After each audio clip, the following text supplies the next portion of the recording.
Hello मेरे दोस्तों, आप सभी लोगों का फ्यूचर जोन कंपटीशन इंस्टीट्यूट के ऑनलाइन और ऑफलाइन प्लेटफॉर्म पर स्वागत। डियर, ये क्लास चल रही है स्टैटिक जीके के महत्वपूर्ण 20 क्वेश्चंस।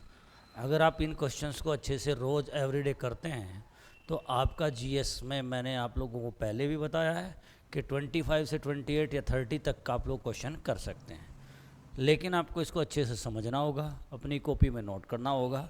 मैं इसलिए ये बात कर रहा हूँ कॉपी में नोट करने वाली, क्योंकि आप एग्ज़ाम के टाइम पे रिवाइज जब करेंगे तो यूट्यूब्स वगैरह से नहीं आप रिवाइज कर सकते, कॉपी से रिवाइज करेंगे, ठीक है। तो ये स्पेशल क्वेश्चंस हैं। अभी जो यूपी पुलिस कांस्टेबल भर्ती परीक्षा के पेपर्स हुए पिछले साइड, जो जिनको निरस्त कर दिया गया है, उनमें चारों के चारों पेपर में 25 से 28 क्वेश्चन, 30 क्वेश्चन एक पेपर में, तो 30 क्वेश्चन इसमें से थे जो मैं आप लोगों को पढ़ा रहा हूँ। तो ज़रा सब बच्चे इन क्वेश्चन को ध्यान से करें। अगर वीडियो अच्छी लगेगी तो लाइक और शेयर करना बिल्कुल ना भूलें। नए जो बच्चे हैं वो चैनल को सब्सक्राइब कर लें और बेल आइकन दबाएं, ताकि हमारे आने वाली सभी वीडियोज़ आपको प्राप्त होती रहे। डियर, इसलिए अब मैं आप लोगों के लिए लेकर आता हूँ पहला सवाल, और आज का पहला क्वेश्चन है, मलिक काफूर किसका सेनापति था। यहाँ हिस्ट्री, ज्योग्राफी, पॉलिटी, स्ट्रेटेजी के क्वेश्चंस का ऐसा समन्वय है जो आपसे एग्ज़ाम में पूछे जाने वाले क्वेश्चंस का समन्वय है। बकवास फालतू क्वेश्चन आपको नहीं मिलेंगे, बेहतरीन क्वेश्चंस। कहते हैं मलिक काफूर किसका सेनापति था। देखो बेटे, मलिक काफूर सेनापति था अलाउद्दीन खिलजी का।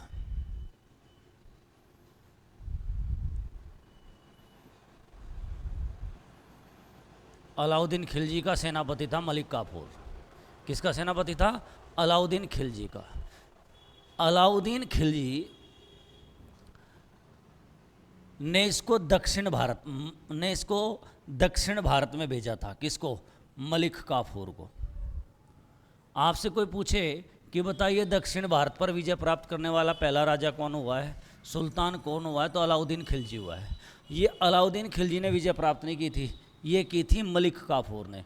कौन था? मलिक काफूर अलाउद्दीन खिलजी का सेनापति होता था, जिसके द्वारा दक्षिण भारत में विजय प्राप्त की गई। इस मलिक काफूर को 1000 दिनारी के नाम से जाना जाता है। 1000 दिनारी के नाम से जाना जाता है।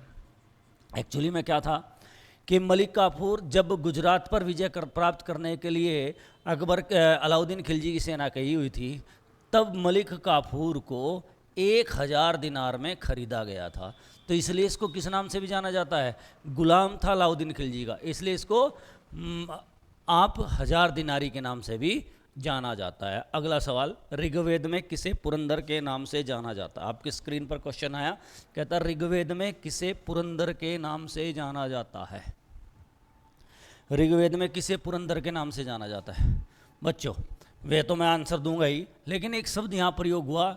अभी यूपी पुलिस की जो परीक्षा हुई उसमें ये पूछा गया कि पुरंदर शब्द का अर्थ क्या है। पुरंदर शब्द का अर्थ होता है किला तोड़ने वाला। किला तोड़ने वाला, किला तोड़ने वाला। क्योंकि ऋग्वेद में किसे पुरंदर के नाम से जाना जाता है? उसको जाना जाता है इंद्र को। अब हम लोग थोड़ा सा चर्चा ऋग्वेद के ऊपर कर लेते हैं। ऋग्वेद सबसे प्राचीन वेद है। क्या है बच्चों? सबसे प्राचीन वेद है। ठीक, इसमें 10 मंडल हैं, 8 अष्टक हैं, 1028 सूक्त हैं,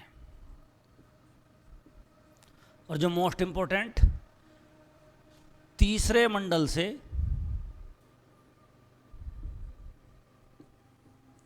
गायत्री मंत्र लिया गया है। गायत्री मंत्र तीसरे मंडल से लिया गया है। दूसरी बात, इसका पहला व 10वां मंडल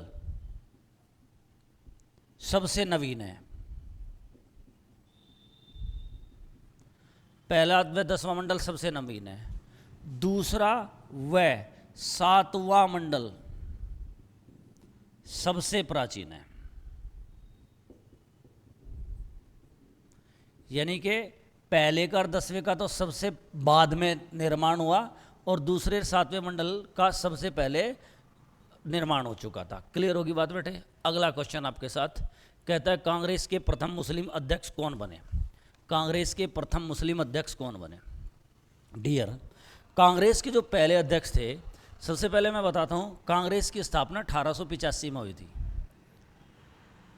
ए.ओ. ह्यूम द्वारा की गई थी। ए.ओ. ह्यूम द्वारा की गई थी 1885 में कांग्रेस की स्थापना। पहले अध्यक्ष थे वे उमेश चंद्र बनर्जी।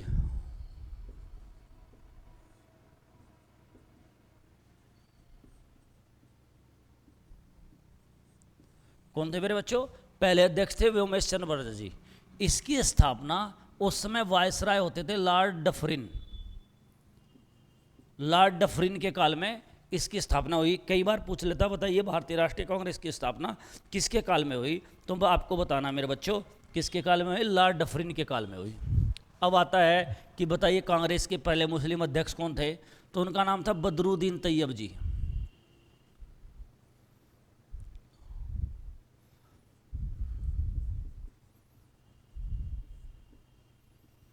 (1887) मद्रास में अधिवेशन हुआ था। कहाँ पे मेरे बच्चों। मद्रास में अधिवेशन हुआ था। आज़ादी से पहले कांग्रेस के 7 मुस्लिम अध्यक्ष बने। 7 मुस्लिम अध्यक्ष बने। आज़ादी से पहले कांग्रेस के कितने मुस्लिम अध्यक्ष बने, सॉरी 7 नहीं 8 मुस्लिम अध्यक्ष बने। 8वां ये था। अगला क्वेश्चन आपके समक्ष कहता है कांग्रेस के प्रथम अंग्रेज अध्यक्ष कौन थे। कांग्रेस के पहले अंग्रेज अध्यक्ष, सवाल आपसे पूछा गया बताइए कांग्रेस के पहले अंग्रेज अध्यक्ष कौन थे। तो कांग्रेस के जो पहले अंग्रेज अध्यक्ष थे उनका नाम था जॉर्ज यूले। बच्चा जॉर्ज यूले कब बने, 1888 में। कहाँ के अधिवेशन में बने, मद्रास के अधिवेशन में। 1888 में मद्रास अधिवेशन में, 1888 में मद्रास अधिवेशन में नहीं, इलाहाबाद अधिवेशन में। इलाहाबाद अधिवेशन में अध्यक्ष बने। अगला क्वेश्चन आपके समक्ष कहता है भारतीय राष्ट्रीय कांग्रेस के किस अधिवेशन में स्वतंत्रता शब्द का प्रयोग किया गया। स्वतंत्रता शब्द का प्रयोग 1906 के कलकत्ता अधिवेशन में।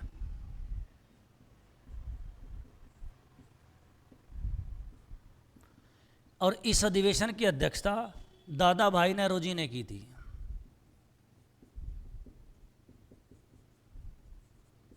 किसने की थी, दादा भाई नेहरू जी द्वारा की गई थी। नेक्स्ट वन, अगला सवाल कहता है कांग्रेस के 1907 में अध्यक्ष कौन थे। विषय आप सबसे पहली तो बात ये 1907 इंपॉर्टेंट क्यों हुआ। 1907 का जो अधिवेशन हुआ बच्चों वो सूरत में हुआ। कहाँ हुआ, सूरत में। इसे सूरत विभाजन के नाम से भी जाना जाता है। क्या हुआ, इसमें कांग्रेस गरम दल व नरम दल में विभाजित हो गई। कांग्रेस गरम दल और नरम दल में विभाजित हो गई थी। कौन से में, कांग्रेस गरम दल और नरम दल में विभाजित हो गई थी। क्लियर होगी बात बेटे। और इस अधिवेशन की अध्यक्षता रास बिहारी बोस ने की थी। इस अधिवेशन की अध्यक्षता किसने की थी मेरे बच्चों, रास बिहारी बोस ने की थी। इसको सूरत विभाजन के नाम से भी जाना जाता है। नेक्स्ट वन, अगला सवाल आपके साथ। यस, लखनऊ पैक्ट किस किस के मध्य हुआ मेरे बच्चों। जब कांग्रेस नरम दल और गरम दल में विभाजित हो गई, 1906 में मुस्लिम लीग की स्थापना हो गई, तो जो आज़ादी का धार थी वो क्या होगी, कमज़ोर होगी। सभी लोगों को लगने लगा, नरम दल और गरम दल वालों को भी, मुस्लिम लीग को भी, कि अगर हम लोग ऐसे ही अलग अलग लड़ते रहे तो हमको सफलता प्राप्त नहीं होने वाली। तो इसलिए 1916 में एक सम्मेलन हुआ लखनऊ में। इस अधिवेशन का नाम लखनऊ पैक्ट के नाम से भी जाना जाता है। इस अधिवेशन को किस नाम से भी जाना जाता है, लखनऊ पैक्ट के नाम से भी जाना जाता है। इसमें क्या हुआ था, कांग्रेस व मुस्लिम लीग, कांग्रेस व मुस्लिम लीग दोनों ने आपस में सामंजस्य स्थापित कर लिया और कहा कि ये लड़ाई हम जो स्वतंत्रता की एक साथ मिल के लड़ेंगे। तो यहाँ जो कांग्रेस के अध्यक्ष थे वो थे अंबिका चरण मजूमदार,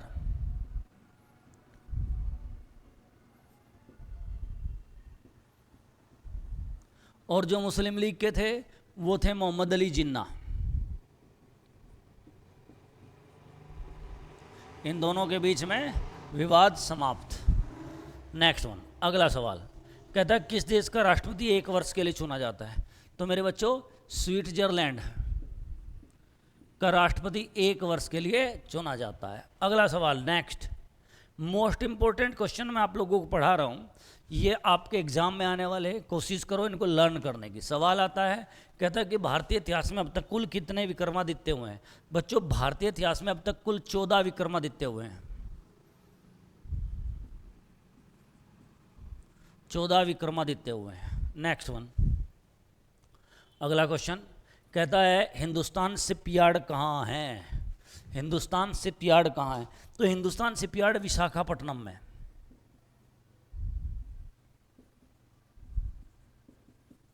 हिंदुस्तान शिपयार्ड कहाँ है मेरे बच्चों? विशाखापट्टनम, आंध्र प्रदेश।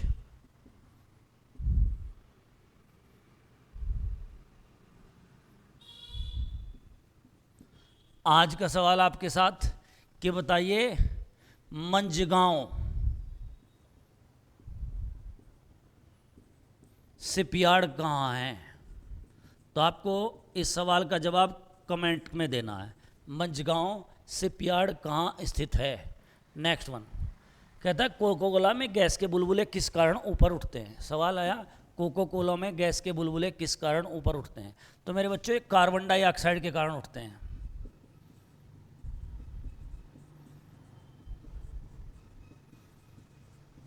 किसके कारण उठते हैं? कार्बन डाइऑक्साइड के कारण उठते हैं। नेक्स्ट वन क्वेश्चन कहता है सबसे कम उम्र में पद्मश्री पुरस्कार किसको मिला? तो कंगना राणावत।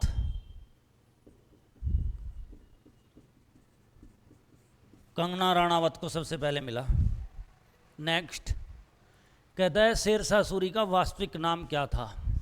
शेरशाह सूरी का वास्तविक नाम था फरीद। बच्चों, इसको शेर शाह की या शेर खां की उपाधि किसने दी थी? सवाल आया, इसका नाम था फरीद। इसको शेर खां की उपाधि किसने दी थी? बच्चे, इसको शेर खां की उपाधि बैरम खां लोहानी ने दी थी।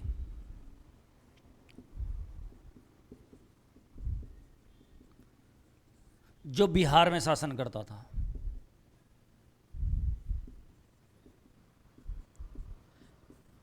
फरीद द्वारा तलवार के एक वार से ही शेर को क्या कर दिया गया था? काट दिया गया था। तो इसको क्या कहा था? शेर खां। किसके द्वारा? बैरम खां लोहानी द्वारा इसको शेर खां कह दिया गया था। अगला सवाल, लॉर्ड विलियम द्वारा 1880 में फोर्ट विलियम कॉलेज की स्थापना क्यों की गई थी? एक्चुअली में क्या था, कंपनी के कर्मचारी भारत की भाषा नहीं जानते थे, इसलिए कंपनी के कर्मचारियों को भारत की भाषा सिखाने के लिए ही लॉर्ड विलियम कॉलेज की स्थापना की गई थी। नेक्स्ट वन क्वेश्चन कहता है दार्जिलिंग हिमालय रेलवे कहाँ है? सवाल आता है कि बताइए दार्जिलिंग हिमालय रेलवे कहाँ है? तो दार्जिलिंग हिमालय रेलवे पश्चिम बंगाल में। अभी से आया है भाई, पश्चिम बंगाल में है तो इतनी खास क्या है? तो दार्जिलिंग एक तो क्या है, हिल स्टेशन है। दूसरा, इस रेल ट्रैक पर, Darjeeling Himalaya railway track per toy train चलती है। टॉय ट्रेन चलती है, खिलौना तरीके की टॉय ट्रेन चलती है। नेक्स्ट वन, हम्पी की गुफाएं कहाँ हैं? हम्पी को आप लोगों ने पढ़ाई होगा। विजयनगर साम्राज्य की राजधानी क्या थी? हम्पी। और विजयनगर साम्राज्य कहाँ था? कर्नाटक में। तो हम्पी की गुफाएं कहाँ हैं? कर्नाटक में स्थित हैं। नेक्स्ट वन, अगला क्वेश्चन कहता है कि बताइए नंदा देवी नेशनल पार्क। सवाल आया, बताइए नंदा देवी नेशनल पार्क कहाँ है? नंदा देवी नेशनल पार्क उत्तराखंड में। नंदा देवी नेशनल पार्क कहाँ है बच्चों? उत्तराखंड में है। मेरे बेटे, इसको 1988 में विश्व धरोहर सूची में शामिल किया गया था। विश्व धरोहर सूची में शामिल किया गया था। दूसरा, 2004 में इसको बायोस्फीयर रिजर्व घोषित कर दिया। बायोस्फीयर रिजर्व घोषित कर दिया। नेक्स्ट वन, अगला सवाल आपके समक्ष कहता है सांची का बौद्ध स्तूप कहाँ है। बेटे सांची का बौद्ध स्तूप बिहार में नहीं है, पहले ऐसा लगता था बिहार में होगा सांची का बौद्ध स्तूप, मध्य प्रदेश। इसकी स्थापना अशोक द्वारा की गई थी,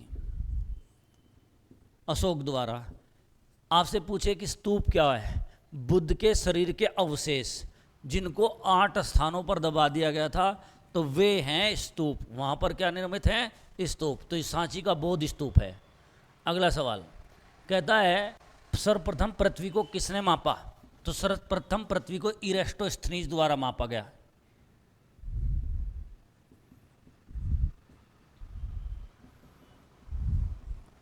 इरेस्टोस्थनीज द्वारा मापा गया। नेक्स्ट वन क्वेश्चन कहता है पृथ्वी अपनी धुरी पर घूमती है, तो आप बताएंगे पश्चिम से पूर्व की ओर, पश्चिम से पूर्व की ओर। नेक्स्ट वन कहता है वित्त आयोग में चेयरमैन सहित कितने सदस्य होते हैं। वित्त आयोग में चेयरमैन सहित 4+1 अर्थात 5 सदस्य होते हैं। वित्त आयोग का गठन अनुच्छेद 280 के अंतर्गत होता है। वित्त आयोग का गठन अनुच्छेद 280 के अंतर्गत होता है। डियर कौन करता है, राष्ट्रपति करता है। पहले वित्त आयोग के अध्यक्ष थे केसी नियोगी।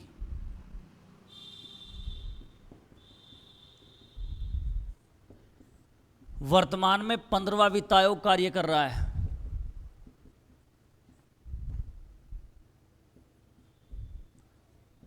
आपको यह पता लगाना 15वें वित्त आयोग के अध्यक्ष कौन थे, कमेंट करके जरूर जवाब देंगे।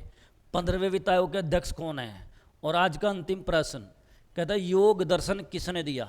इन 6 दर्शन हैं, इनमें से एक जो है आपके यूपी पुलिस के एग्जाम में आया। योग दर्शन किसने दिया, पतंजलि द्वारा दिया गया।